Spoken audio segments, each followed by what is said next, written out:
me, Business Bee fans. Yes, it's me, Bee, and I'm here to welcome all my new worker bees who are about to enter the hive as apprentices. So, what would I like you to do for the summer holidays?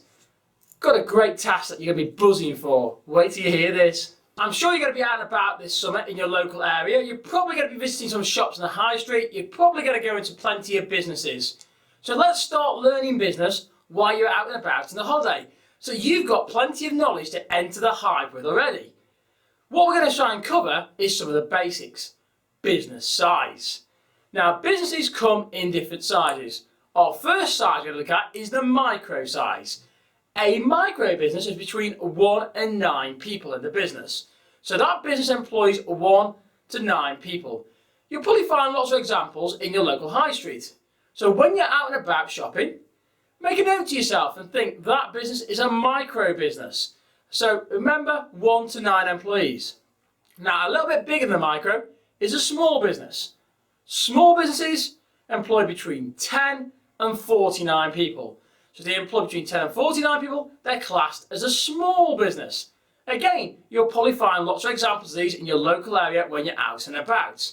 Now, slightly bigger than a small is the medium-sized business. A medium-sized, 50 to 249 employees. So they're getting fairly large in consideration to the micro we started looking at. But, again, you'll probably find lots of examples of these around. However, you have to be careful not to confuse them with large businesses, because large ones employ more than 250 people. Now, you'll probably see lots of large businesses around because the main brands that you shop in, the main names, they're all examples of large businesses because they employ more than 250 people. So you've got to try and work out where they are. It can be done. And what I'd like you to do is try and find that knowledge out before you come into the hive. So on your first day back in the hive, when we open the doors to the hive, you'll be able to tell me with some basic knowledge examples of micro, small, medium and large business types in your local area. And you know what? That'll ensure that you are buzzing for business.